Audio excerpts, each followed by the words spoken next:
guys listen to a podcast known as The Skeptic Zone, the podcast for reason and science from Australia. You will have heard about this many times over the last month. If not, this will be brand new to you.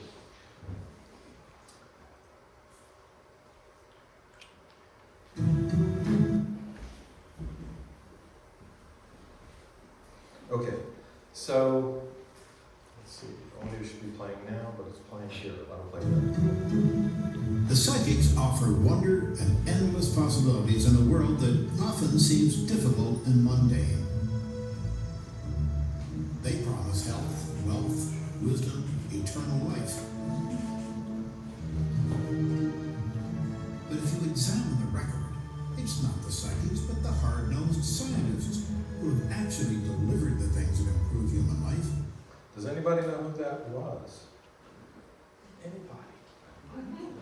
James Randi, the father of modern skepticism, who passed away very recently. So he made it a big deal to investigate psychics and mediums and all sorts of other paranormal things. So part of the end of what Randy said there was that psychics can't do any of this, science can. So this project was to basically put some data behind the statement that the psychics, to see if the psychics can do what they claim they can do, put it that way. So this is a little list of what I'm going to be talking about today. First, what is the Great Australian Psychic Prediction Project? We're going to be talking about the data collection that we did, and then very importantly, the scoring process. I'll be giving you the results, and then I'll get into some specific categories that were predicted and what the results were. And also we'll talk about the misses. Also, why people believe, and a little bit about how we've publicized this project, and I'll give you some closing thoughts. So, the Great Australian Psychic Prediction Project was created and managed by Richard Saunders. He is the former president of Australian Skeptics and a life member now, and he is the producer and host of the podcast I mentioned, The Skeptic Zone. So this project had the goal of gathering and reviewing enough data to be able to draw valid conclusions about whether people really do possess these abilities, by psychic or any other means, to reliably foresee future events. And I was a member of that team. So today I'm going to give you an inside perspective of this unique investigation. So the project ran for about 12 years. It was a long-term thing, and it was completed just last year. It consisted of almost 4,000 psychic or otherwise paranormal predictions made by over 207 people in Australia claiming to have knowledge of future events. Right? Now, the majority of these people label themselves as psychic, and they say they have psychic powers, but it also includes people who, say, they can divine the future through astrology or numerology or throwing bones on the floor, whatever. But we're just calling them all psychics. And the predictions, psychic predictions, right? So all predictions analyzed were published in Australian media. So these weren't something that someone went into a room and got. These were officially published things that you can go and track down. Magazines, newspapers, whatever other source. And it covered a 21-year period. Why 21 years? Well, they had to pick something. And they just decided they would do from 2000 on. And it stopped at 2020. And as Richard Saunders would say, we didn't go in here to debunk. If we found out that psychics actually could tell the future, or particular psychics, or they're really good about predicting certain things like maybe natural disasters, we would publish that. And we believe this is the largest such effort ever taken. There are people who have looked at like 1 year's worth from one magazine or things. Because, by the way, this is how this is normally done. These people who are famous for doing this, they get paid to contribute to a magazine or a newspaper, and very often it's for the coming year. It's the January issue or it's the late December issue. This is what's going to happen next year. Right, and we have seen other clubs go in for 1 year back and say, we looked at a few newspapers and here's a list of what they predicted and how they did. But never for such a long period of time with so much data, right? So the data collection was done. It started with Saunders all by himself, and then he had some help. He collected and archived all the predictions. So he wanted copies of everything, on his computer or otherwise print, so that if anyone questioned something, he would have it to show them, and he wouldn't say, well, I remember seeing this in a magazine somewhere, right? The Psychics Directory, that's an official thing, was the first source that was mine. Then other magazines and print sources were used. He went to the State Library of New South Wales, State Library of Victoria, and other places, I believe, and actually used microfilm in some cases. Then they copied predictions that were made on Australian radio. He recorded these, TV and YouTube, right? It was very labor intensive. It took thousands of hours over many years. So then the next problem happens. Okay, now you have this giant database of all these predictions. How do you score them, right? It's far easier to say that something is going to happen. I can rattle off 10 things right now. And for you to go figure out whether they did happen, especially if it was 10 years ago, that takes a lot of work.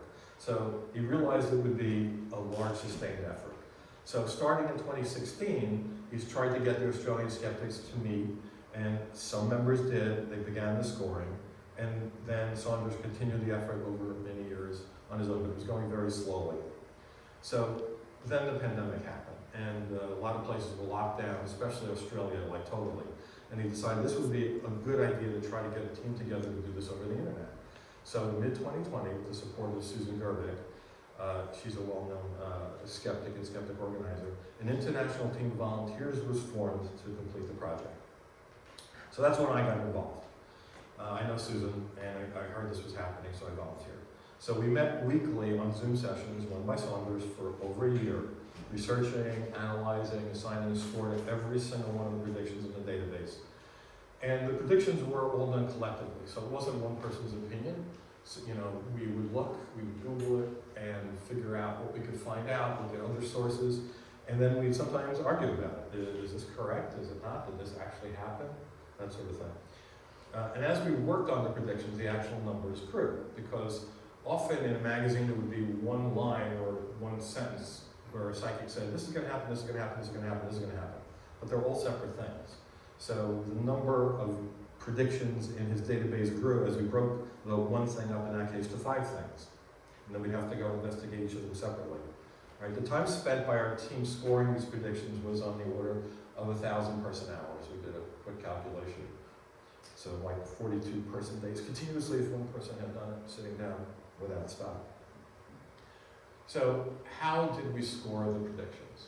So something was either correct, it was wrong, it was obvious, but then there were these other categories. It was unknown. It was something that we couldn't really figure out if it had happened, so we called it unknown. Then there's expected, right? A lot of times someone will say, not exactly, but the sun will come up tomorrow. So, sorry, we're not giving you correct on that. Even though the sun did come up tomorrow. So we call that an expected event, and not a really valid future prediction. And then there were ones that were very too vague. And I'll give you examples of these things. So, I'm going to cut right to the chase here. The data showed that these people were unexpectedly good at predicting future events. And the vast majority were absolutely demonstrably correct. They avoided making any predictions about, that were expected, too vague, unfalsifiable, just totally wrong. Important events, they got all correctly. Virtually no big events were missed. And so the evidence demonstrates that they're really psychic. And if you believe that, I got a bridge in London. All right, so now we're going to go into the details of the categories that we score things. First off, unknown. So some predictions were impractical or actually impossible to verify, right? Somebody would predict a spiritual moment for a celebrity, or some emotional happening should be happy this month. Events are dated a long time in the future, all right? So it was well beyond our, if they say something's going to happen by 2030, we don't know yet. So right now it goes into the unknown category.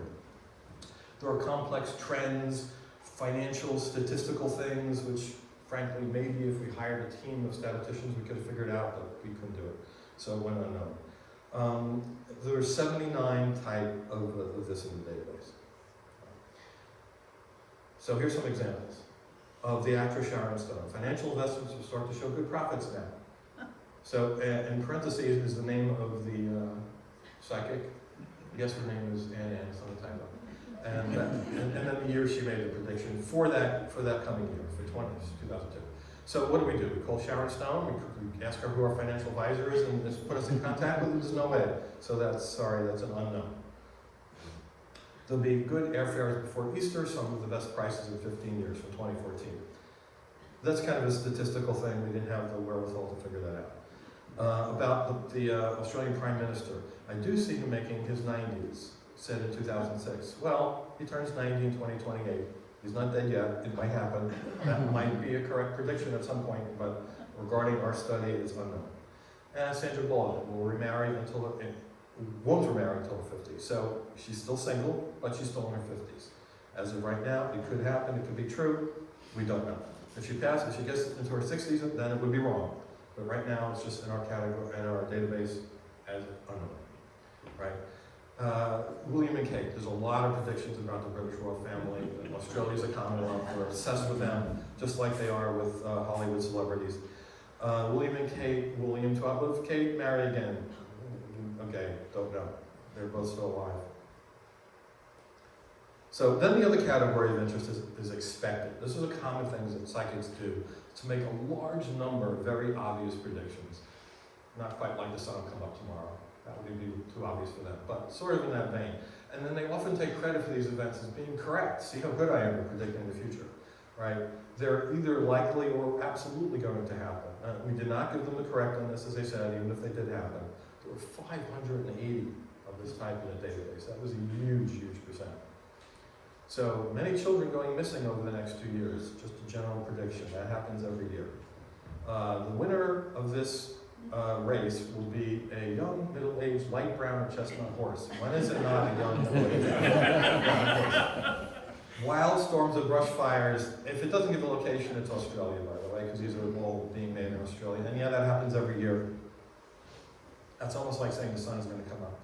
I see large earthquakes happening in several parts of the world. Conveniently, all the places earthquakes always happen in the world. So, no, you're not getting that win on that. And a major bank experiences cyber hacking situation, dramatically impact. Again, kind of vague, but still that happens all the time. Banks, exhibit this. Snowstorms in Germany, again, that's almost like the summer. But people get paid to do this by magazines and newspapers. All right, so the other common thing psychics do is to make ambiguous predictions, right? And then they also take credit for those being correct. We put those in a too vague category. It's almost 700 of that type in this database. Right. Before the end of the year, we'll also see a lot of underhanded things revealed in politics and business. Upheavals and shocks in institutional political life. You couldn't make this stuff up. But yeah.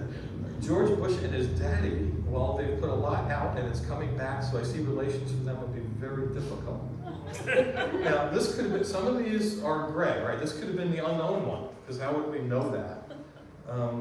So some of them were a little bit in gray area. I'll talk a little bit about that in a minute. Recent agreement with a man close to Elle Macpherson will attract a breakthrough love-wise, but was unsure whether the compatibility issue will wash.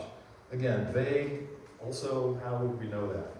Unexpected objects falling to Earth. We didn't know what to do with that. Nothing was reported. It could have just been wrong, but we gave it to, okay, we won't count it wrong, we'll put too vague. We don't know what unexpected objects falling to Earth mean. Okay, here we go, the real weird ones. As the universe, we will respect money more, there will be a better and more efficient economy. People will use money wisely, as it will become more spiritual and use it to serve humanity. Sorry. Yes, now we get it to the planet Uranus, I'll say it that way, to Aries, political leaders. And then we have a celebrity couple involved with the movies, go to visit the coast. How many celebrities are there? Prominent figure will fall in Japan. We didn't know. Is that somebody in business and politics, in the media? We didn't see anything in the news. We could have marked that false, possibly, but we just said too vague. And then there's this one, purple flowers being used to prevent brain bleed. Beneficial to brain surgery. Well, didn't see anything, but we're not doctors. We didn't have access to medical journals, so we didn't mark it wrong. We just said too vague. So sometimes we gave them the benefit of the doubt. Global charity could appeal to her Nicole Kidman's soft side. Vague and also unchecked. We really couldn't check that. The Prime Minister of Australia, extremely challenging year, half of the months of the year, probably all the time. That might have been an expected one. Joe Hildebrand, I don't know who that is, going into a spiritual year. I don't know what that means, being creative. Okay, this is a great one. Who won the U.S. election? This was 2020. Bear in mind, 1 month before the November election between Hillary and Trump. The numerology shows that both Mr. Trump and Biden have a chance of winning the next U.S. presidential election. It's still up to the people to decide. Or the insurrectionists. That would have been impressive if that was there. All right. This is a peek into how we actually kept the data in the database. Right? Richard originally put in all the first columns, a year predicted by where published, yada, yada, yada. And then we had to fill in the verdict, and we put notes so that we would know why we made a decision if it wasn't obvious. Oh yeah, and just going back there, we have in the fourth and fifth category, categories of topics and the main subject, so you can just filter and sort to look at things in certain ways, which I will show you some later.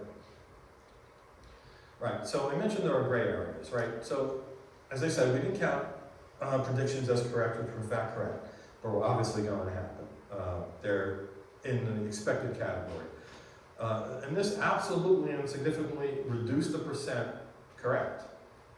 But we thought that was justifiable, not to give them, yes, you're correct about the sun will come up tomorrow, right? Now, on the other hand, we scored some borderline expected predictions as correct. That was the one about the horse race. The horse with a proven record over 12 months is going to win. Probably, likely, right? We did give them correct because that in fact did happen. Then the last one there, Queensland swim star. Basically it says she's going to try for a media career and it's not going to go well. Well, that probably happens a lot. One could say that's expected, but in fact it did not go well when she tried. So we gave that as correct.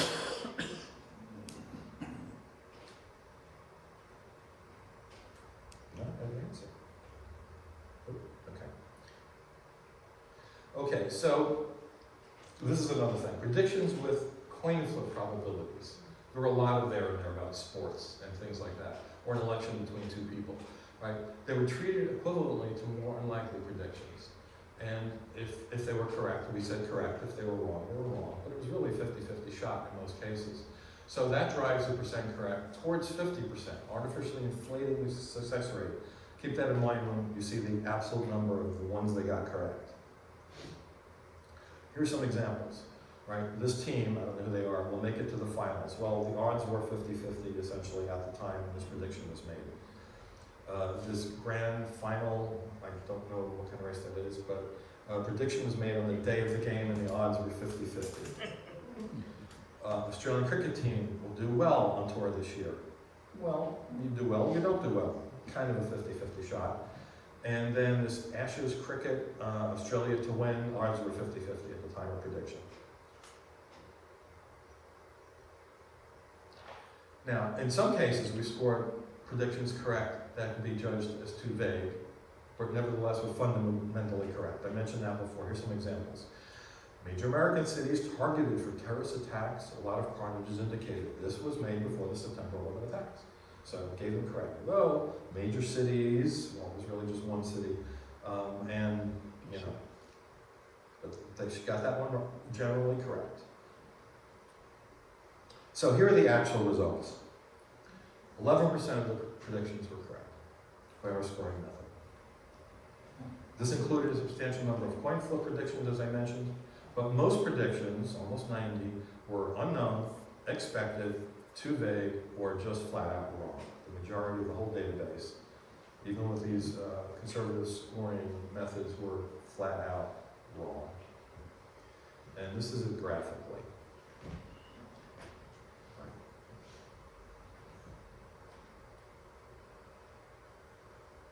So, bottom line is the people were appallingly bad at predicting future events. People who get paid to do this and are famous for doing it and are believed to do it enough that the magazines and media seek them out.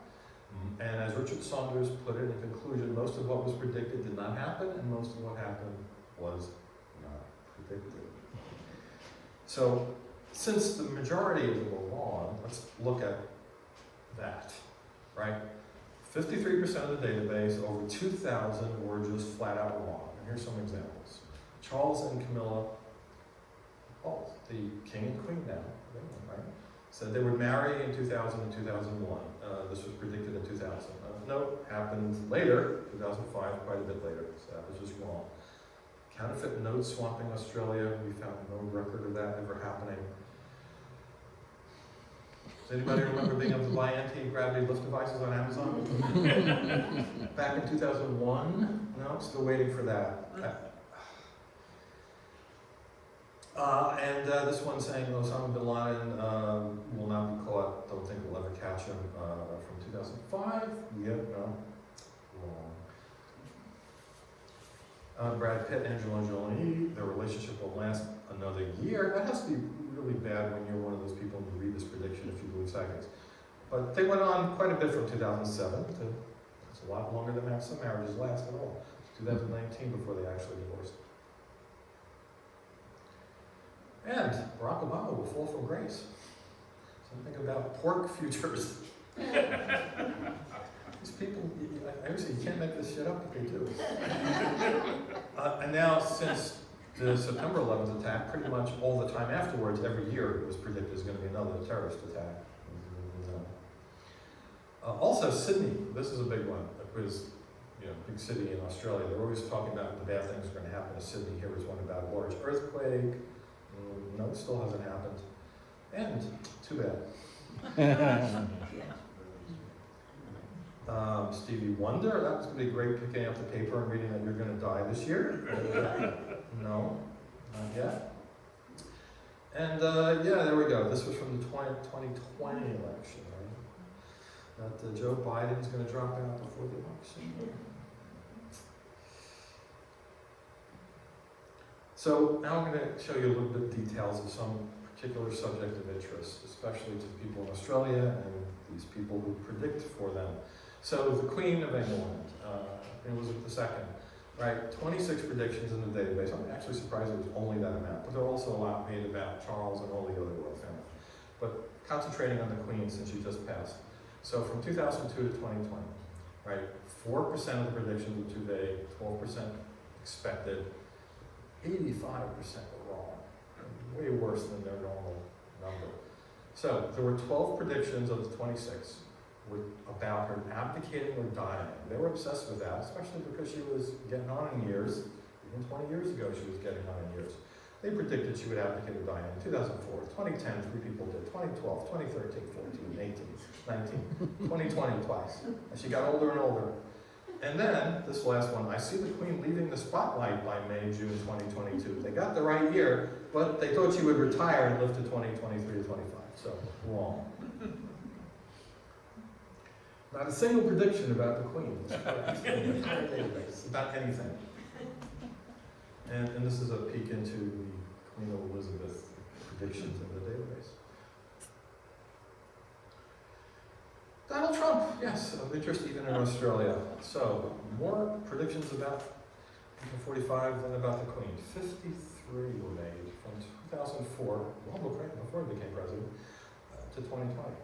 11% were correct, but 4 of those were 50-50 odds, right? So only 1 was a good shot at it. 6% were too vague, 13% were expected, and 72% were damn wrong. So, this was from 2004. This is just when he was known for his financial dealings, and it was talking about an earthquake basically happening on one of his buildings. No. Hillary's going to win the election, not Trump, in 2016, if only. Then Donald Trump will not remain in power long and be trumped by either Hillary Clinton or Michelle Obama. And no, didn't happen. And of course, this is an astrological one with Gemini. Donald Trump, according to his horoscope, will make a good president. His chart is starting exceptionally well on a positive note. And he's going to resign out of the blue in 2019 and 2020. These people did not know Donald Trump. He wouldn't leave when he was supposed to leave. And as a peek into the database, how we kept the Trump. Now, if anyone had predicted that he would try to stay in the White House, that would have been an impressive, correct prediction. No. All right, another category is what's going on in Europe. Think they would have gotten that one? War. 19 predictions about war made from 2001 to 2020. 10% were correct, both arguably vague or expected. 10% vague, 37% absolutely expected, things like troops in Afghanistan will die. It's happening all the time. And 42% were wrong. A lower percent than their normal prediction rate, by the way. Some examples, you can see a lot more in the Middle East. 21, no. China and US will come to blows in 2012. Did not happen, not yet. Chemical and biological attacks starting to happen around the world from 2017. We missed that.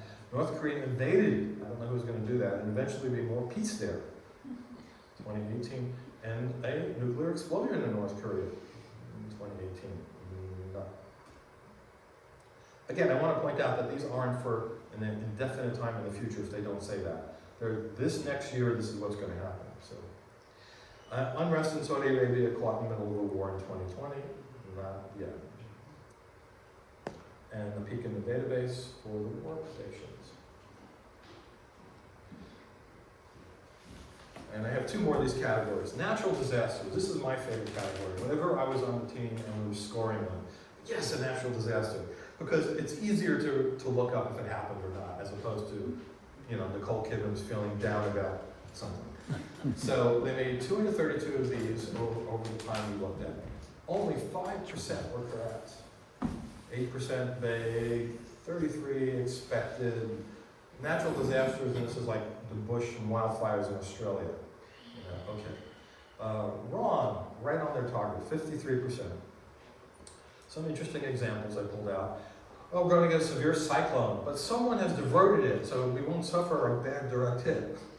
So this is an interesting thing that most of these people who do this don't understand physics at all. They make these, like the one with anti-gravity is going to be discovered. So yeah, this is part of her, she published this in a magazine that someone diverted the hurricane. And in fact, it was wrong because a cyclone hit that year. So I guess the person who was going to divert it had a headache and couldn't do it. Bad earthquakes in Israel. No. Ms. Rose predicted major catastrophes in 3 countries, and those do happen, but not that year. Volcanic eruption in the Indian subcontinent. No. Watch the media for discussions of Planet X. When they're approaching our solar system, having a major impact on our sun's solar flares, again, not understanding anything about physics. And that can mean more severe weather or earthquake disasters. Again, no, it doesn't work that way. Flares don't cause earthquake disasters, and no, they didn't happen. Pacific Islands going completely underwater may eventually happen, but it didn't in 2012. Again, Sydney being hit by an earthquake, next few years in this case, no. Hawaii, another large volcanic eruption. This could have probably put into the vague one, because large is ambiguous, and there's also always little volcanic eruptions there, but there was nothing large. Large solar flares impacting the US, interfering in electric supply. That actually could happen, but did not. Tsunami warning, Australia, no. 7 Hills of Rome would be flattened. And there is a Los Angeles big hit, a huge earthquake. I mean, that would have, wow, I got that right if it happened, but it did not. And again, not physics. Eclipses coming up, triggering natural disasters. It doesn't work that way, Danielle. And our database with those predictions. And this is the last one, and I put this in here just for this group, religion. Right? They didn't talk about this too much because Australia is not a very religious country, but 13 predictions about religion were made in the database. 8% correct, a lot too vague, and right on their target, a little bit of mid-50s wrong. Could be a new pope in the Vatican over the next 2 years. No, it happened. Pretty close there. No, not the next 2 years. Sorry, Carrie. Sarah Jessica Parker, connection with Tom Cruise, working with him or taking an interest in his religion, Scientology. Not anywhere publicized, so no. Adelaide, city in Australia, city of churches will become the city of miracles because there's going to be miracles there. Nothing published about that. Sarah, Duchess of York, may turn to religion or become a hermit.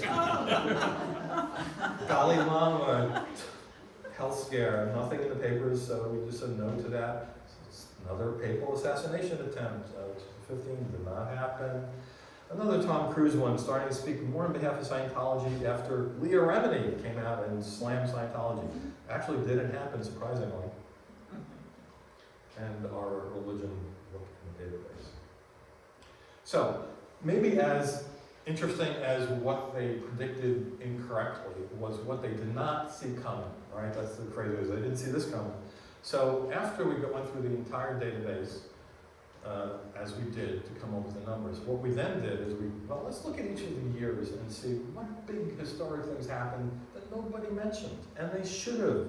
If they can predict what Nicole Kidman wants for breakfast tomorrow, if an asteroid slams into Australia, you think they would see that coming. Well, that didn't happen, but all right. So, and by the way, the people who predict these things always have websites, and they preen about how accurate they are, and all the historic predictions they made are correct. They never mention these things, right? They never mention the things they didn't see coming. So we went through, we found all this data, so I'm going to show you some of it. I think we picked out 10 for each year, which was it's way more than that. And by the way, easy to do in Wikipedia, right? They list, there's a year in Wikipedia and its major events, and you can find this stuff easy. So, starting with the first year we were looking at the predictions for, 2000. The first time the Supreme Court decided the winner of the presidential election. And even though these are Australians, they did always make predictions about the US, right? As you saw with the Trump-Hillary stuff. Locally, Australia, the worst drought in the whole century, and they're always talking about rains and floods, and they didn't get that one. Colombia, destruction upon re-entry. First such thing ever happened in the space program, and nobody mentioned it. This is a huge one, right? 250,000 people killed in a few hours by a tsunami earthquake. Nobody saw that coming. Coordinated suicide bombings hitting London, or at least these Australian psychics are always talking about the UK, didn't get mentioned. Steve Irwin, if you remember him, television personality, a freak death, not seen coming. And hell, the iPhone, right? It revolutionized technology. And they do have a lot of technology predictions. That one was not seen. National heat wave, not mentioned. Michael Jackson's very young death, also not mentioned. A large earthquake hitting Chile and a tsunami, not mentioned.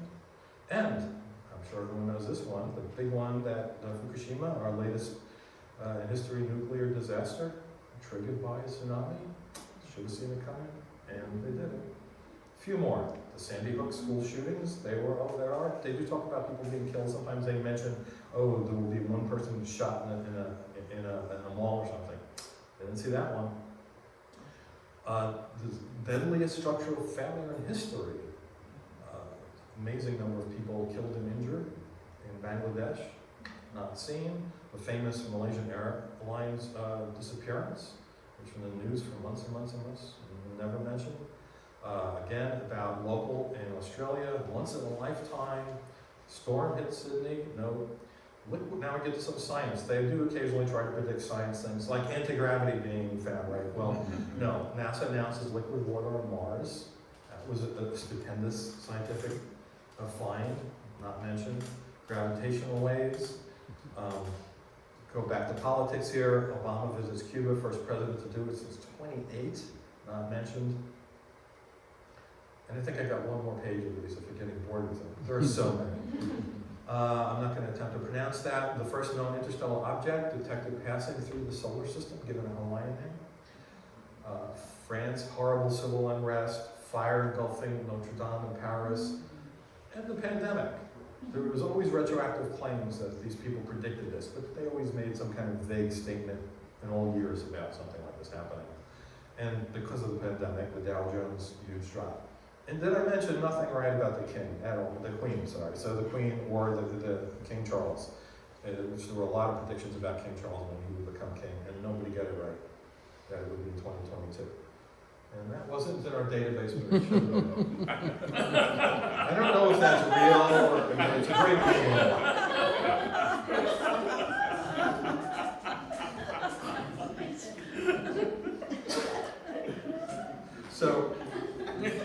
So why do believers think psychics are accurate, right? So the media promotes these people with the claims that they're the real deal, and they rarely ever fact check the predictions they make on their shows or whatever later, right? Oh, Tommy's not going to play. Oh, it doesn't play on this machine. All right, well that was a little video, because this is not a pure Windows machine that didn't want to play it. But basically it's 5 or 6 American daytime TV shows introducing psychics that are going to be on that episode. All of which, including Dr. Oz, saying, these people are all psychic. No, they all claim to be psychic. These people are all psychic. And then all the cable stations have their own psychics that they promote. And by the way, they're all mediums, because that's even more interesting than just being predict the future by talking to dead people and helping predict the future and whatever else you want to say. So yeah, there's Teresa Caputo, there's Tyler Henry, and again, none of these say this is done for entertainment purposes. They're claimed all on television to be real. Thomas John is the latest flavor. He had 2 shows, Seatbelt Psychic and the Thomas John Experience. Yeah, he picks up rideshare passengers or reveals even communicate with the dead. And then, no matter where you go, you see things like this, you know, on the storefronts and magazine shops. It's just as real as anything else. And I took this photo on the way home one day. It's really pissed me off, because clearly the school was trying to raise money. Let's throw a psychic fair and teach all the students here that this is real shit. I came across this because one of my coworkers at Recovering from Religion used to be the business manager for the Spirit University in Sarasota, Florida. And they not only, you can go there and you can, you know, have your palms read and see a psychic, but they'll teach you how to do it, because everyone has these abilities. And this is their list of facilitators. The third person down is a famous person, Evan Alexander. He wrote Heaven is Real. He was a neuroscientist who had his own near-death experience, and then now he promotes it as if it's real. 2 after that is Raymond Moody. He's the person who invented the term near-death experience, NDE. So this is a big deal, this university. And yeah, they're out there teaching people this stuff is real and collecting money about it. So besides all that with the media, the other reason people believe it is the psychics ignore their own predictions. And you know, they just go to great lengths to make their track records whenever they come and talk about it or on the websites like they're accurate, right? They make, as I showed you, predictions for expected events. They count those as correct, and it obfuscates the situation. They take credit for vague predictions, and then they say, yeah, look, I got that right. It's like, well, it's not exactly what you said, but I got it right, right? And then they ignore the unmade predictions, that the things they should have seen coming. And this is probably the most egregious one. They count wrong predictions as correct on their own websites and social media. And I'm going to give you an example of that. Kerry Culkin, this is in our database a lot, you might have noticed her name. This is her own website. So every year she publishes her own predictions that were in the papers or wherever else she made them. And she puts the list, and then she puts that little mark there, you can see there. Listen, I got this right. So here's her look at 2001. The white ones are ours that we vehemently disagreed with. So I'll skip down to the bottom, the 2 above the bottom. We may soon be able to get free energy from empty space by harnessing the magnetic field. She says she got that correct. I didn't see it in any physics papers. I'm sorry. I don't know what kind of secret stuff she's looking at. And again, using anti-gravity to lift. Yes, she marked herself correct. You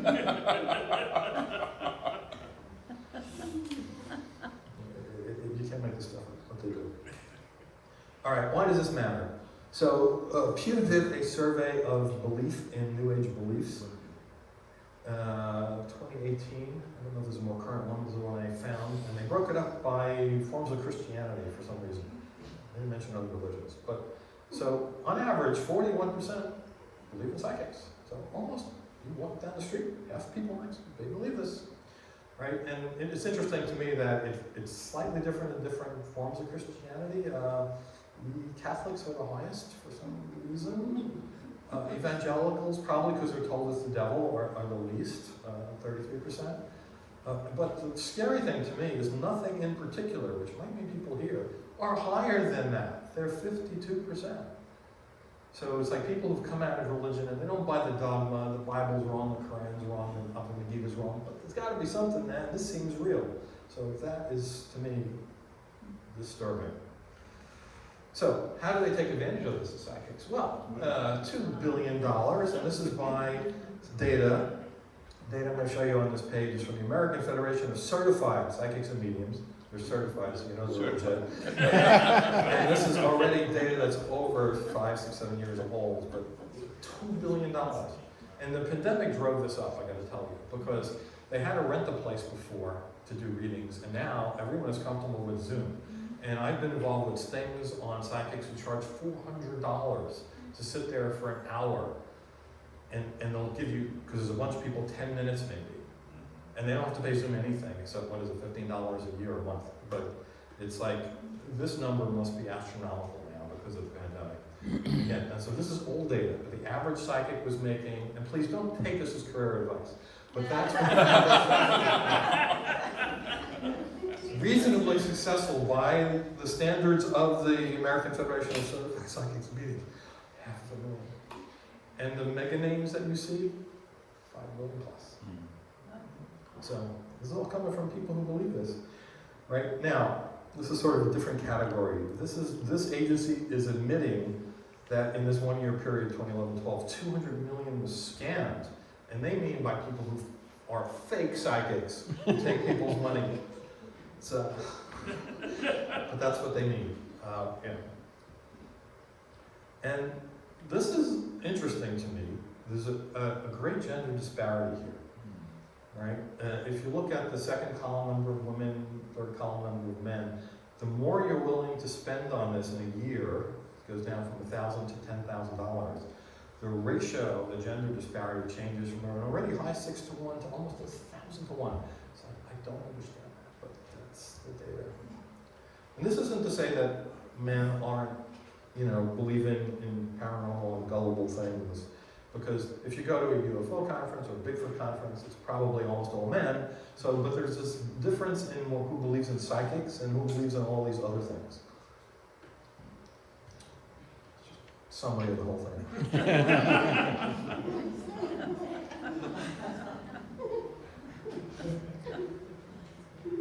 So, if you attended my previous talk here on the subject, which was right before the pandemic, I think I was actually the month it was starting. I might have been the last speaker you guys had there. Did you predict it?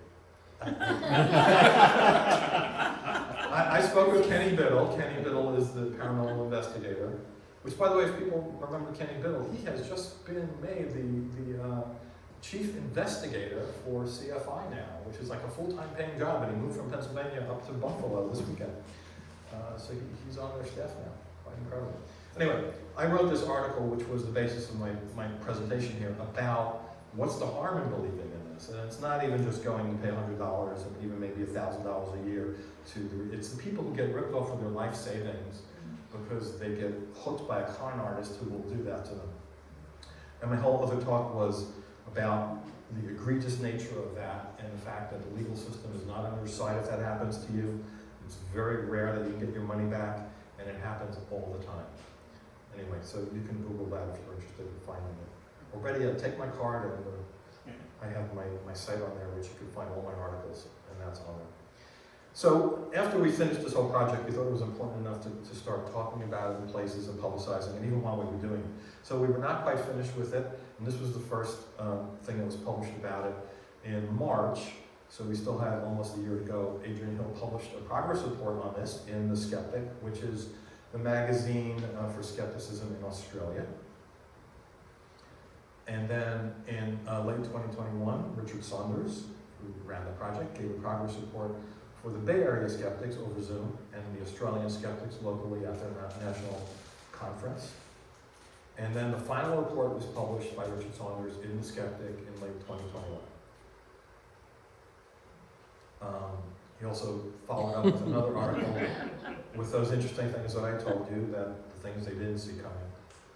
And then I wrote 2 articles about it. One for the online version of the Skeptical Inquirer, and one was actually in their print magazine. And that's interesting, that was the cover shot. I forgot that was in here. a typical Zoom session with Richard Saunders in the top center, and the rest of us supporting it. And then I was really happy about this when the article was translated into Spanish. So in the Spanish-speaking world, this was in an Argentine magazine named Pensar. So following the report coming out, Richard Saunders, as well as Tim Mendham, who's the executive officer of that organization, they were interviewed numerous times in Australian media, print and radio, regarding the results. And then I took it upon myself to reach out to Seth Andrews. People know who that is? Anyone know the Thinking Atheist? Okay, so people might appreciate this audio if it plays. Okay, today we're going to talk about the ratios and predictive success of psychics. Two very special guests today. I'll let them talk more about what they do, but just some quick background. Rob Palmer has a background in engineering, and he's done some impressive sounding work: spacecraft designer, aerospace project engineer, computer programmer. And he was once a believer in extraordinary claims before he began to pursue a more critical path. You can find his Facebook page for The Well-Known Skeptic. That's easily searchable. He writes for Skeptical Inquirer and more. And then Richard Saunders is an Australian skeptic, podcaster, and debunker. He has served as past president for the Australian Skeptics. He hosts the Skeptic Zone podcast. Both of these guys were involved in a project called the Great Australian Psychic Prediction Project. What happens when you actually track psychic predictions to determine accuracy, reliability, etc.? What happens when you take a scientific lens to these supernatural claims? How refreshing. So today we're talking about this very thing, and a huge welcome to Rob Palmer and Richard Saunders. Thanks for coming to talk about the project. Thank you. Well, thank you. Yeah, so that was amazing to be able to to spread that on. It's kind of, we talk in the Skeptic verse about, preaching outside the choir, because I'm going to be giving this presentation at PsyCon, which is a conference of skeptics. Most of them are going to really understand that, these people are full of it. But it's great to go out to an audience like that, because most people who listen to Seth don't normally hear about this kind of a subject. So, some closing thoughts.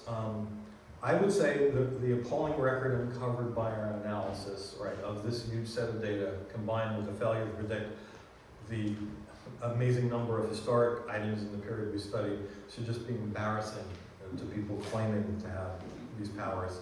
And it's almost like none of them are psychic. So there's a saying that evidence of absence isn't really absence of the phenomenon, but in fact, absence of evidence is evidence of absence. Right? It doesn't prove it's not true, but it goes a long way to say, well, there should be something here if this is real, right? So I would say, as a proper scientific skeptic, maybe somebody is actually psychic out there and they weren't in our database, so we don't have the data for it, right? I have to leave that open, because it's hard to prove a negative. But no one has ever proved they can do this, right? Psychic, mediumship, paranormal, dowsing, any kind of claims like this have been investigated and never been found to be authentic by people who aren't in that field already, trying to prove it because they believe it already, right? There was for decades a $1 million paranormal challenge, and it was never successfully won. There's 25 other prizes to be won currently, totaling that same amount of money in the world. The organization that prints the magazine that I write for, the Center for Inquiry, has an independent investigation group. They currently have the largest prize, $250,000. Anyone who can prove they can do this stuff. And there's even a referral fee for the friends who refer. My friend Mary's a psychic, and if she knows you get $5,000. So you can actually see these other prizes on Wikipedia's page, list of prizes for evidence of the paranormal, and as I said, they total $1 million.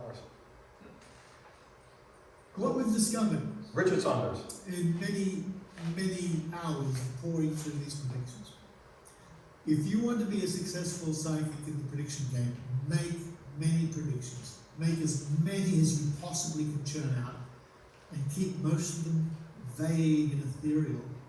And then sprinkle those with some very precise predictions.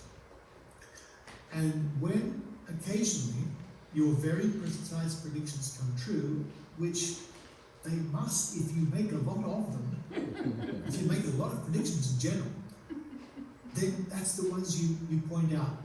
And you say, I predicted this would happen. And all the other ones are forgotten, especially by the media, because the story is this psychic got it right. That's all they're interested in. So that's it. I wanted to give Richard the last word since he organized and ran the project. Thank you very much.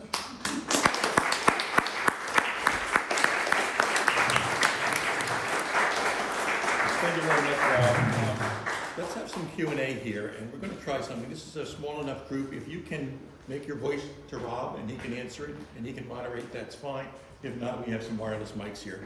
I'm going to ask the first question, if I might. Yeah, sure. What fraction of these people know that they're charlatans? Well, that's a very good question. I have asked that to people who I know personally who did this stuff sort of, well, let me tell you about a specific person. Mark Edward, he's notable enough, he's got his own Wikipedia page. He's an author. He wrote a book called Psychic Blues, Confessions of a Conflicted Medium. Right? So he worked for the Psychic Friends Network, the thing where you call up for 99 cents a minute, right? And he was one of their top performers. They tried to make a TV show with him. So he got into this to see what was going on here, like, because he knew he wasn't psychic. Is anyone else psychic? And he learned the ropes, and I have talked to him repeatedly about this, and he believes they all know they're not. Now, I've talked to other people who don't agree with that. So it's not just an agreed upon thing. The thing is, even he tells the story, when he was answering these phone calls and he would get repeat calls from the same people, you helped me so much last month when you predicted that because that's what happened. He was like, oh, wow, okay, thank you. And he said, if you're the right type of personality, the feedback there can make you believe you have these powers. And I do think this happens to some people. But it's hard to know from a percent basis. Now, I talked about people who rip people off of their life savings. Clearly, they're con artists. I also mentioned Thomas John, who's the seatbelt psychic. He's the one on 2 different television shows. He's the medium who picks up rideshare passengers and talks to the dead. There's also the Thomas John Experience. There's 2 shows. He's an absolute fraud. We did a sting on him. We sent people into the audience with fake Facebook accounts. And he happened to call on Susan, and the same person I mentioned before, Mark, by the way, Mark Edward was there. We, as a team, had set up fake Facebook accounts for them under false names with all false family histories. And he, from the stage, read all the stuff to them, like he's speaking to their dead relatives, which was from the Facebook page. You know, it was like Susan's dead brother, Andy, who died of pancreatic cancer. She didn't even have a brother. And Susan's taking out the tissues and wiping her eyes. And they got this in recording. The New York Times published this. So clearly he knows he's a fraud. Right? The thing is, though, it doesn't matter. It's all about the money. Less than 1 year later, he became the house act at Caesar's Palace. They opened up a show, the Thomas John Show, you know, $50 a seat, $100 a seat, whatever, come and have an amazing reading where you're going to talk to your dead relatives. This was after the New York Times outed him. And it was New York Times Magazine, which is like 40 million readers. Didn't matter to them. It's a shame. Other questions? Tim? Rob, has anyone done a detailed study of the backgrounds of the psychics? Like, what's their education level? Do they have any criminal records? That kind of thing. Well, I'm most familiar, I don't know about the people who do these things and write up for the magazines specifically, but the ones who take it the extra step and also say they use psychic abilities to communicate with dead people. Very involved in people who busted those people, like the one I just mentioned, Thomas John. And Thomas John has a criminal background. He's got a Wikipedia article. He was arrested for selling apartments on Craigslist, which didn't exist. So yeah, he's a felon. One could say this is just par for the course. he says he's turned his life around, now he's spiritual and he talks to dead people. Generally, the people, I know the private detective I talked about in my last talk, Bob Nygaard, who tries to get victims of these people their money back by bringing them to court. So he deals with the people who are extreme criminal end of this, which will take people for their life savings by claiming to have psychic abilities. And all of them have criminal records. They get arrested, they get released, they move from place to place and change their names. And in fact, the way Bob Nygaard tells it, it's a criminal endeavor like the mafia amongst Eastern European families, as opposed to Italians and the other mafia, maybe, which is the Romani people. And again, not all Romani people, but if you find one of these people doing this, they're likely to be from that nationality because apparently it's a thing. People in that culture who've come to America, some percent of them, have gone into the organized crime essentially. And instead of the kind of thing the Italian mob is known for, they do these kinds of things. The women don't even go to school. They train their daughters to learn to do psychic scams. The boys are taught to do roofing scams and driveway scams, and they take deposits and disappear and change their name. So those people have criminal records and sometimes avoid the law for sure. The people who do it, for a living by publishing in magazines and websites, I don't know about. Probably not so much.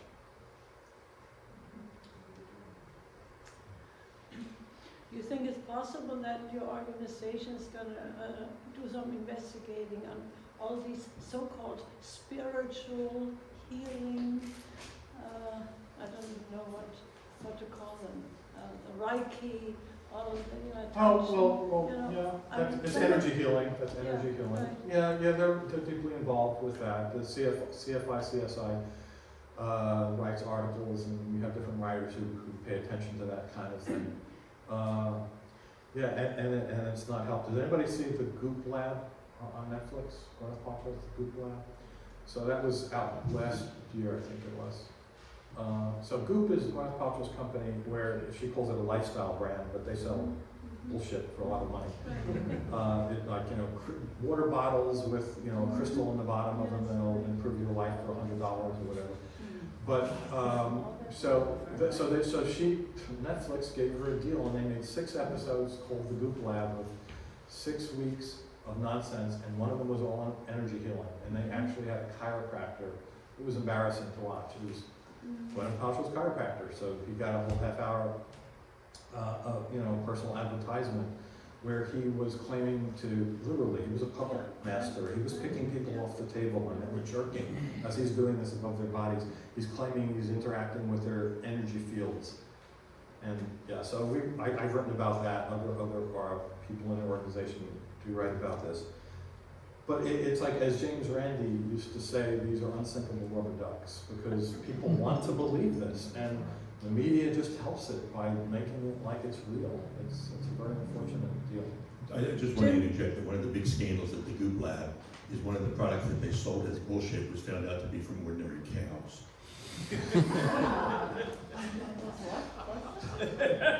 Ordinary cows.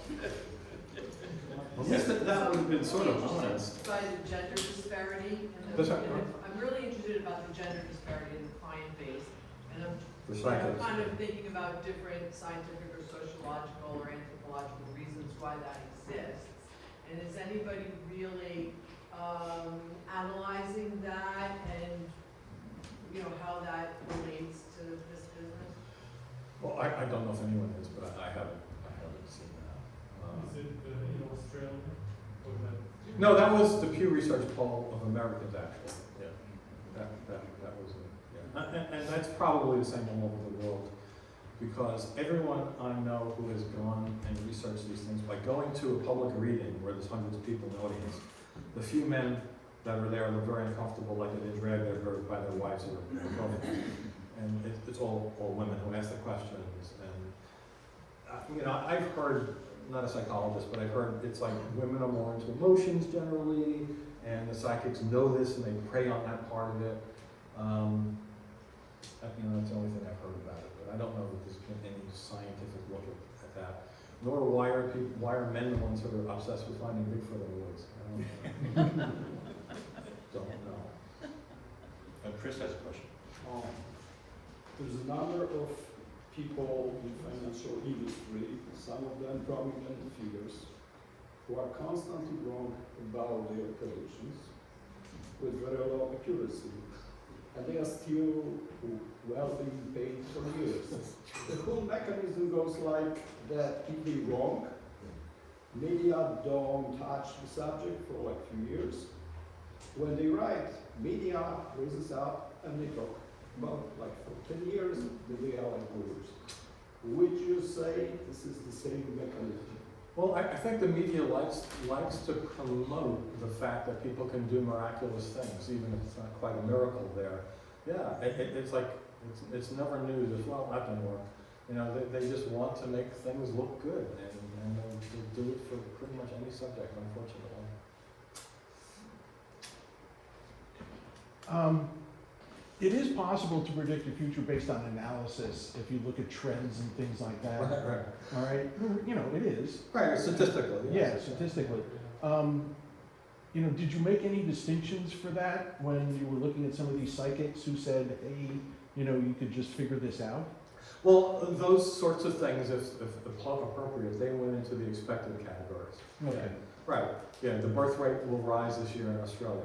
And then we would look at if we could find a chart for that. Just pulling that off the top of my head, if we have one like that, I think. There was a list that had birth rates in Australia. And every year, before the woman made that prediction, they were going up. So that was expected. Right. Right. Now, if they had been going down, and then she said that, we would have given that as correct, because that would have been an unusual thing. Right. Yeah, that definitely is something. Oddly, a lot of these people seem not to care about researching it. You'd think that would be something they could do to drive their percent correct up, right? Sit down at a computer, research a trend purposely, like that one, and then they just say it. But mostly it just seems they just do it off the top of their head. So they notice the birth rate is going up, so she said that in this example. But a lot of times they don't seem to even do that when they could do that, because they know it doesn't matter. Right? They're going to publish 100 predictions, and they're going to check them all correct, and the media is just going to just publish them without looking at what the results were. So they don't even have to put the extra energy into making sure they're right, or try to be closer to right. You know, the people who are predicting things that break the laws of physics, do you think they opened a cracked a physics book or even looked at an article on Wikipedia? No. Bill, They don't care. Bill, related to your question is a book I can recommend called Super Forecasters, where they did a study where they took people who were talented researchers and investigators, and they asked them to make predictions in the future that would not fall in this vague category, that would be specific. And they found some number of people were actually very talented at it. And Actually what? they were actually talented okay. at making future predictions. And they talk about some of the things that they did differently. So it's a good book. It's called Super Forecasters. Other questions? Did NBC and ABC and CBS interview you? Like the mainstream media, you mentioned New York Times Magazine. What were your findings? Did any of the mainstream media? No, so that the New York Times article was about the specific sting we did against the psychic media, and it was very hard to get them to do that. And no, we didn't have anybody else follow up, unfortunately. None of the big ones. We did have, after that came out in the New York Times, like smaller journals and whatever, like copied the story, but no one was interested enough to contact us for any special information, unfortunately. I would say they mostly don't want to print stuff like that. They don't care. Yeah, so a little bit more background on what was in the New York Times. So what happened was Susan Gerbic, who I mentioned before, who's very apt to write articles and try to protect people from psychic con artists. She's the one who runs these stings, and she had run other successful ones and contacted a lot of places to try to get them to air it. And nobody would touch it. The New York Times did contact her back and said, well, this is interesting, but we would have to see what you're doing live in order to cover this, because we don't trust you. We want to see this. So she said, okay, I'll set up another one and I'll bring you along. So this is what happened. We set up one on Matt Fraser, if anyone's heard of his show, Meet the Frasers. He was talking in Pennsylvania, and we sent people into the audience to get a reading from him. And one of the people who was there was Jack Hitt, who's a New York Times reporter, fairly famous guy actually in journalistic circles. So he came along hoping to see what had happened. But it turns out that Fraser did not call on any of our people. So we couldn't catch him there. But since Jack was there through the process, he saw us set up the fake Facebook profiles, he saw what we did, he saw how we wrote it up later. The Times dragged us feet a little bit, but they finally said, well, I think that's enough. We will publish what you tell us happened last year with that other psychic medium, Thomas John. So that's how we got the article published. So they talked about both of these things, and one that wasn't successful that Jack Hitt went along with in the article, but they also talked about what we said happened, because we had video proof, by the way, of the one that happened against Thomas John. And that was covered, like I said, once it was in the New York Times Magazine. Other places ran copies of it and things like that, but there wasn't really any follow-up. And as I said, Caesar's Palace decided to give him his own show later that year. Yeah. Oh, and he got another television show, by the way. Seatbelt Psychic was on before that, and the Thomas John Experience was on after he got caught by the New York Times. Well, I'm sorry to say that Red Bank now has two, I'll call them mystic crystal shops, Yeah. with a very large number of square feet, especially in so-called Earth Spirit, Yeah, which is right on Broad Street. It's right in the middle of all the restaurants. it's big too. And I'm curious, having seen that, is anyone studying, like, let's say, the number of crystal shops growing in America? Or, you know, from a quantitative perspective, how could we discover what's happening in terms of these kinds of beliefs? No, that's interesting. I don't know specifically anyone looking into that, but like I sat down one day to see how many psychics are there in America, and how big is the business. I presented the thing about the $2 billion. So it was about that time, it was a couple of years ago, I looked into that. And I was able to find, using Google, actually, how many psychic businesses are there in America. So I bet you could do that with Google. And that was a frightening number, by the way. It was hundreds of thousands of psychics. Chris? One more question. I understand that there is human desire for irrational beliefs. Okay? Interactive. Human There design. is, okay. So now the question is it possible to organize and manipulate this desire into massive political force? It's already been done. Constantly. Insurrection. It's already been done. There's a quote from a great philosopher that says, if you can get them to believe absurdities, you can get them to cause atrocities. Yeah. Yeah, who said that? I forgot. I have seen that as a movie. Who's that?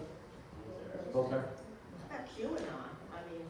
Yeah. Yeah. About people doing crazy stuff. Yeah, actually, one of my co-writers, a skeptical inquirer, Stephanie Kremmer, sounds like a starter, no, Kremmer.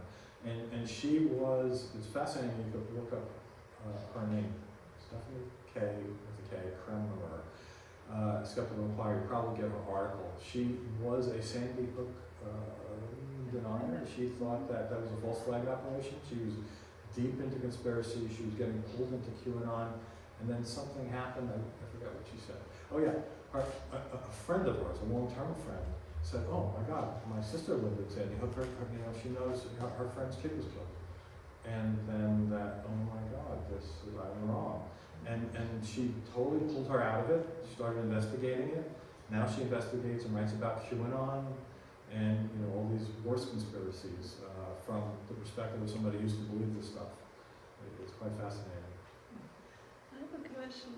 The $2.1 billion, is that part of the GNP? Yes, because that was the official report from the American Association of Psychics meeting, right? So this is what their own people in that organization reported to them, So I presume those were credit card charges that they Okay. had to fess up to. I would imagine there's under the table payments with cash that weren't in that number, so that's absolutely has to be a low ball, even for the official records. And by the way, that's just that one Federation of American Psychics and Mediums. I don't know, how can you not be a psychic if you're not it's like you can't be a doctor if you're not named. I don't think so. So that's a way low ball. If I understood the introduction correctly, you yourself had a bit of a transformation. Yeah. Did I get that right? Could you speak about Well, that? yeah, most people I meet in the skeptical movement did, and it's probably because when you're a kid and a teenager, it's hard to differentiate reality from fact, especially when you're brought up in a religion, like I was. There's supernatural stuff out there, right? So it's just the next level, especially to read someone's mind. But also, yes, I believed aliens were abducting people. That was a big one of mine. I probably believed in psychics, although I didn't have too much experience as a kid. I know I believed in cryptids like the Loch Ness Monster, things like that. And it is a weird story because I was turned around by finding the magazine I now write for as a teenager, Skeptical Inquirer, in the library. And I said, wow, this is cool. I got a picture of some interesting thing on the cover that's like aliens. Oh, look at this one. Oh, that's not real. Oh, that's not real. Oh, this I knew was bullshit. But wait, that I believe, that's not. And then, decades and decades later, I got actually asked to write for them, so it was kind of amazing. But most people I know, including Richard Saunders, talks about this publicly too. Yeah, he was all in. Especially at the age we're in, there were 3 channels on TV, and you turn on television, and Leonard Nimoy is talking about psychics and stuff like that, like it's a real thing. And you couldn't turn on the internet even to Google anything to check it. I mean, maybe you could find a book at the library, but I remember going to the library and finding books on alien species who had visited Earth with pictures, and this species has this kind of alien spaceship, and this species has this kind of alien spaceship, and I thought that was for real. Oh, the thing that changed my mind about that was I got that book after we had obtained photos of the far side of the moon, but it was written before there was any vehicles in space at all, and it had drawings of the far side of the moon with giant cities on it. So when I got to the end of the book, and oh my God, this is all bullshit. Do you think that, I don't know whether any studies have been done, but that this has gotten worse since the availability of internet?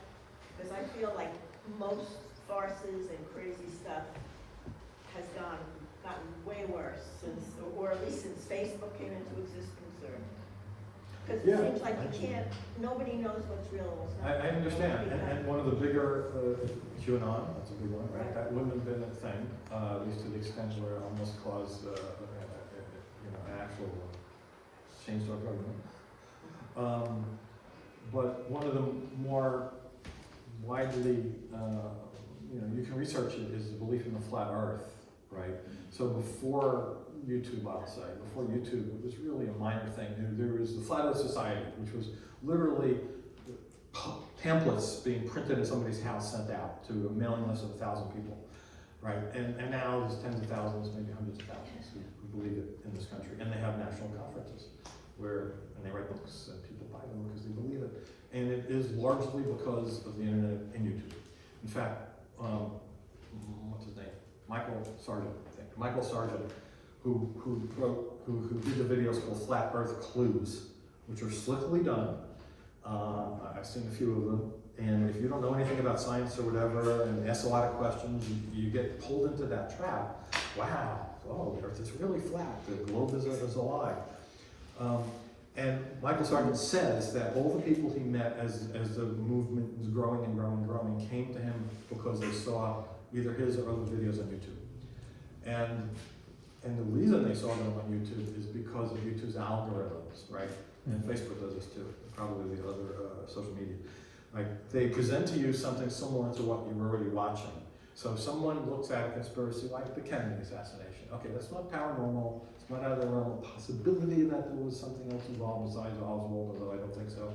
But if you're watching that, the next thing it says, you may like this, flat earth clues, or things about Reiki, or things about whatever else, QAnon. And I know in recent years they've tried to cut back on that, but it might be too late. On the modern flat earth people, there's a very good documentary I recommend. It's called Behind the Curve, where a good journalist went in to meet some of these people, and these people, the believers, are very sincere. In fact, they wanted to prove the earth was flat and not spinning, so they paid $18,000 to buy a high-end gyroscope to prove the earth was flat. And they found out that the earth, and the gyroscope said that the earth was turning at 15 degrees per hour. 15 times 24 is 360. So they were confused by the results, and they had to get a better Faraday cage for it. Right, and then they put it in the Faraday cage, and it still did that. And then the guy was caught on the hot mic. He's like, we can't tell anybody about this result. Right, that's in the documentary. Yeah. It's a shield, an electromagnetic shield. Where are you at UFOs? Where am I? They haven't gotten me yet, at least I don't. So, How do you think you got here? so yeah, all of the recent stuff that's been in the media, including investigations before the House. Yeah, I'm well aware of all of that. It's a whole other topic if you want to talk about it. But in general, I know skeptics who spend their time investigating that stuff. And I mean, there's not enough there to proclaim what physicist Michio said, which is now we have to make the assumption that if you can't prove it's not real, it is real. He has been bought by that in his head. I don't mean with money. I mean he's bought into it, and he's become an embarrassment to scientists and skeptics. Actually, it's very unfortunate. But no, there's not enough evidence for this. It turns out there are reasonable explanations for all of the current stuff that the media, again, promotes like it's proof. And in fact, I've watched videos on CNN and ABC where they begin the broadcast showing the video that says no explanation for this. And my friend Mick West has videos on his channel that explains this exactly. Like why this is like this, why it looks like that in the video. You know, this is because the aperture in this kind of a camera makes something, speak the triangular UFOs or the pyramid-shaped UFOs. He actually showed it. He had a pyramid, he could do it himself. In fact, then he shows the video. See, it's not just the three they're looking at that they're showing UFOs. See the ones that are fixed, those are stars, they're all triangles too. It's because there's a camera aperture problem. And then he's a pilot, Mick West, so he goes in and you can find out the flight path of every plane that's ever flown. And he goes, oh, yep, from where this guy was taken, that was flight number 444 United. I mean, but meanwhile, ABC and CNN, look at that, that's unexplained. And then they'll bring people from the UFO community on, who this has been their life, to try to prove this is real. And they are now being funded by the US government in your taxes to promote this and try to prove it's real. And there's really no more there that's ever been there. It's like there's not any reasonable evidence to propose that these things are real, despite what Mr. Kaka says. We're getting on towards noon. We'll take 1 or 2 more questions here. In the back, in the back. Yeah, I just want to make an obvious statement that I think we're wired to believe absurdities, especially since most of us came from religion. And if you can believe in the virgin birth and art and all those, it's not just a little jump to go to something really fantastical. Yeah, and especially in this field of the psychics, and when you go to mediums. Actually, in my other presentation, I have something with Stephen Novella, who's a neuroscientist. He's the host of the Skeptic's Guide to the Universe podcast. I really recommend that. It's a good intersection between science and skepticism.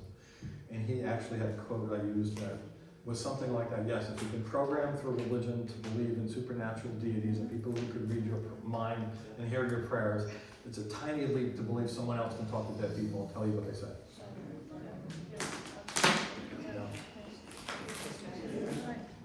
That's about the same thing I was going to say, yeah. Yeah, and for the rest of it, that's not necessarily super. Like if aliens are real and visiting Earth, that's not supernatural. Right? It's just that people want to believe there's more to the world than there is, and you know the media hypes that up, and that's just it. It's like it's Fox Mulder's poster. I want to believe, right? And if you want to believe, there is a bias called confirmation bias. Motivated reasoning is another one. You're going to accept the facts that prove to you what you already believe and ignore all the stuff that says, no, this is nonsense. It works with psychics, it works with UFOs, it works with, politics, everything, unfortunately. Yes. Who would you say if you had to make a guess, which media conglomerate that is most from financial? I don't know, beyond my paper, beyond my pay grade. National Enquirer, I think. That's all right. National Enquirer, isn't that one of the ones who publishes this stuff a lot? National Enquirer? I don't know. Inquire, the National Enquirer. You haven't read that? They're the ones with like my baby was from Alien Abductions on it. Are they still around? Oh, yeah.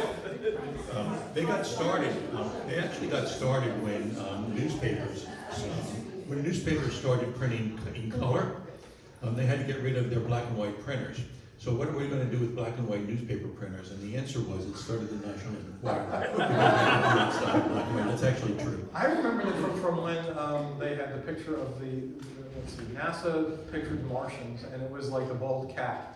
The Sphinx cat was on the cover. It's like, this is a Martian. So are they all owned by Rupert Murdoch? Doesn't Rupert Murdoch own National Enquirer? No, he doesn't, but a really good friend of Donald Trump does. Oh, that Pecker guy? Whoever his name is. So another thing by the aliens, by the way, every president who's come into that I know about has always said, "I'll find out about the aliens and tell you." Like, right? Mostly there was if it was real, well, they would understand. Like, no, I really have to keep the secret for whatever reason. You think Donald Trump would have kept it secret? You have little dead bodies of aliens in Mar-a-Lago. I mean, it's like, which is probably why the FBI raided it, to get them out.